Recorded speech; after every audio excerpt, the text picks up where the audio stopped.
नया प्रयोग था। मुख्यमंत्री भजनलाल शर्मा को बनाया गया, उन पर भरोसा किया गया। गुड गवर्नेंस की बात को लेकर बीजेपी अग्नि परीक्षा दे रही थी। 7 सीटों पर उपचुनाव हो रहा था। महज 1 सीट सलूम्बर की बीजेपी के पास में थी, 6 सीटें विपक्षी दलों के पास में थी। कांग्रेस का वर्चस्व था अधिकांश सीटों पर, लेकिन बीजेपी ने पासा पलट दिया और 5 सीटें अपने खाते में कर ली। किस नजर से इस राजस्थान के चुनाव परिणाम को आप देखते हैं? इसको किसकी जीत मानते हैं? सबसे पहली बात तो यह है कि मुख्यमंत्री पहली बार विधायक बने, पहली बार मुख्यमंत्री बने। जी। मदन राठौड़ पहली बार प्रदेश अध्यक्ष बने, सांसद हैं राज्यसभा में, पहले विधायक भी रहे। जी। और राधा मोहन अग्रवाल जो प्रभारी हैं, तीनों नए थे। जी। उनके लिए ये पहला उपचुनाव था, पहली अग्नि परीक्षा थी तीनों के लिए, या तीनों की जो टीम बनी थी नई, जी, उसकी अग्नि परीक्षा थी। और इस अग्नि परीक्षा में तीनों सफल हुए, पास हुए। तीनों ने अपनी रणनीति की, अपनी कूटनीति की, अपनी योजनाबद्धता की और कार्यकर्ताओं को एक रखने की क्षमता की परीक्षा दी और उसमें अच्छे नंबरों से इसको पास रहना, जिसको हम डिस्टिंक्शन कहते थे कॉलेज स्कूल की लाइफ में, डिस्टिंक्शन से पास हुए तीनों।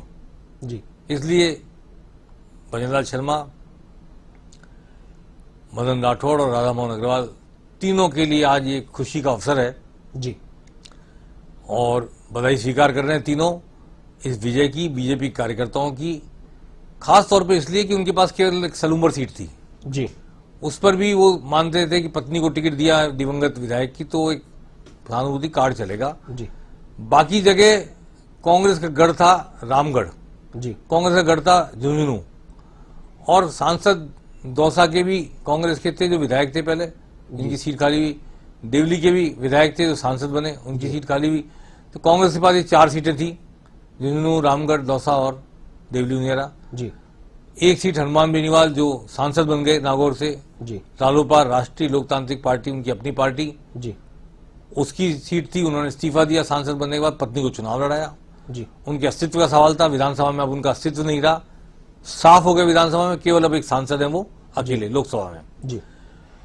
राजस्थान की राजनीति में रालोपा का जैसा एक बार परचम फहराया था उन्होंने, वापस वो विधानसभा में तो जीरो पे आ गया। जी।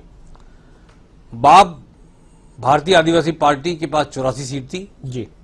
वापस वो जीतेगी ऐसी अनुमान था पहले से। राजकुमार रोत सांसद हो गए थे, सांसद ने अपनी सीट को जिता लिया। लेकिन सलूम्बर में कड़ी टक्कर होते होते 1200 वोटों से वो हार गए शांता देवी से, बीजेपी की, जी, जो अपने पति की खाली की हुई सीट पर, पति के दिवंगत होने से खाली हुई सीट पर चुनाव लड़ रही थी बीजेपी की। जी। वो 1200 वोट से जीत गई। यानी कि उन्होंने बहुत कड़ा मुकाबला किया, इसमें कोई दो राय नहीं।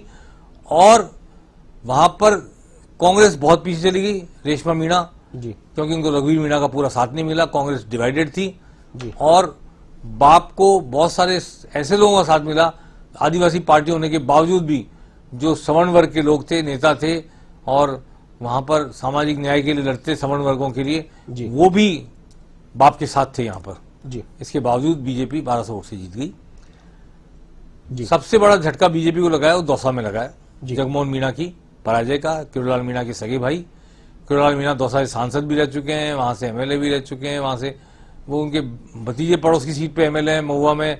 और जगमोहन मीणा खुद सारा चुनाव अभियान संभालते रहे हमेशा, वो खुद चुनाव लड़े विधानसभा का पहली बार वहां से, और वो चुनाव हार गए 2100 वोट से, ऐसा कुछ हारे हैं जी। किरोड़लाल मीणा दिग्गज हैं, केंद्रीय कैबिनेट मंत्री हैं इस वक्त सरकार में, और उनकी जीत हार पर सबकी निगाह लगी हुई थी कि ये हार जगमोहन मीणा की नहीं, किरोड़लाल मीणा की हार है। उन्होंने जब गले में वोट बोर्ड लिया था भिक्षाम देही, तभी लोगों ने बहुत से अनुमान लगा दिया था कि यार किरोड़लाल मीणा को इस तरह पे आने की क्या जरूरत पड़ गई। जी, ठीक है ना, उस पर हम अभी चर्चा करेंगे। लेकिन ये भजनलाल सरकार के नेतृत्व की, भजनलाल के नेतृत्व की, और उनके साथ कदम ताल करते, साथ निभाते, पहिए बराबर के पहिए के रूप में भागते दौड़ते मदन राठौड़ की, और उनके दोनों के साथ मार्गदर्शक राधा मोहन अग्रवाल, इनकी जीत है। कार्यकर्ता की जीत तो वो कहते ही हैं, होती भी है, क्योंकि बीजेपी पूरे चुनाव में एकजुट थी। सबसे बड़ी जीत क्या की कुंजी थी वो ये थी, उन्होंने बगावत को रोका। बिल्कुल। तो रामगढ़ में बगावत नहीं रोकी होती तो बीजेपी नहीं जीत सकती थी।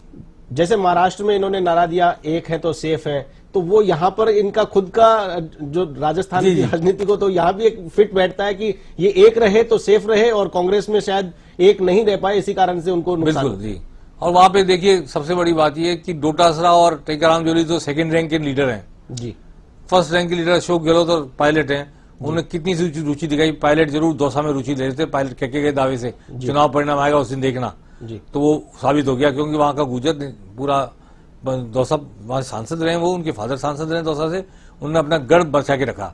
और देवली उनियाला से चूंकि वो एक बार आए, मैंने शुरू में भी ये कहा था कि बीजेपी के गुजर प्रत्याशी के खिलाफ कांग्रेस की मीणा प्रत्याशी के लिए वोट मांगने आते हैं नहीं आते हैं, सचिन पायलट इस पर निगाह रहेगी। केवल एक बार 10 तारीख को आए थे वो, और वो झारखंड रहे, बाकी समय में आए तो आके एक सवाल करके चले गए। जी उससे कोई मैसेज नहीं था कि कांग्रेस को जिताना है, कांग्रेस को करना है। इस पे हम बाद में चर्चा करेंगे, जी। एक एक सीट वाइज करेंगे। जी। लेकिन अशोक गहलोत और पायलट की बेरुखी भी रही पूरे चुनाव की तरह। उपचुनाव में वो लगभग इन्वॉल्व नहीं हुए।